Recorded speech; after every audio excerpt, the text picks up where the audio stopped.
Ки имаме ли избори без целосна наблюдувачка мисија на ОПСЕ и ОДИХР? Времето истекува. Ке се договорат ли Заев и Мицкоски до вечер за датум за избори? По 88 денови вонредна состојба. Од лидерите на власта и опозицијата зависи дали истата ќе биде продолжена за неколку дена, со цел одредување на ден за народно изјаснување со консензус. Вчерашната лидерска средба од потесен состав не вроди со плод. Датум не беше договорен, само се договорија да продолжат да комуницираат. Денеска Заев во Струмица го повтори рече истото од вчерашната партиска пресконференција, дека избори може да има и на 8 јули. Ако се прифати 8 јули, ќе го замолам претседателот на владата Спасовски и министрите да се соберат касно во текот на денот, да свикат владина седница, да донесат предлог за продолжување на вонредната состојба од 3 дена, овој пат заради договор со опозицијата, немаме аргументи реално кажано заради економски причини да бараме вонредна состојба, но 3 дена ќе дадат правно разрешување на можноста токму на 8 јули да одиме заедно на избори. Повика на инклузивен изборен процес со учество на опозицијата.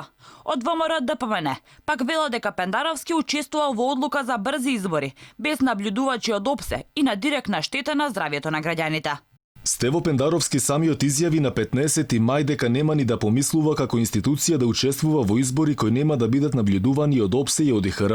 Неколку недели подоцна тој како претседател активно учествува во носење на одлука за брзи избори на директна штета на здравјето на граѓаните, а со цел да му се удоволи на Зоран Заев. Избори без наблюдувачка мисија се избори за фалсификат на Заев. Според извори на Алфа, Мицкоски на вчерашната лидерска настапил со ставовите дека здравјето на граѓаните мора да е пред се, но и дека има потреба од кредибилен изборен процес за кој е потребен увид во избирачкиот список, но и кредибилна наблюдувачка мисија на ОПСЕ и ОДИХР.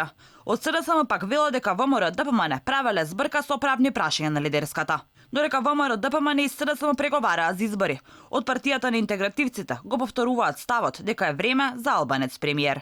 Време е за премиер албанец. Ова не е само нашиот нов слоган, туку и пулс на нашето време. Дојде време еднаквоста да биде цела и реална.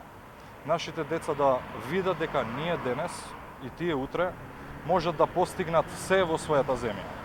Дури и позицијата претседател на влада.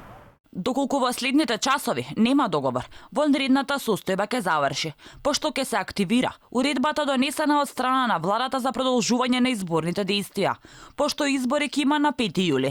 Иако опозицијата ја спори законитоста на уредбата, а Државната изборна комисија вели дека немаа доволно време за подготовка.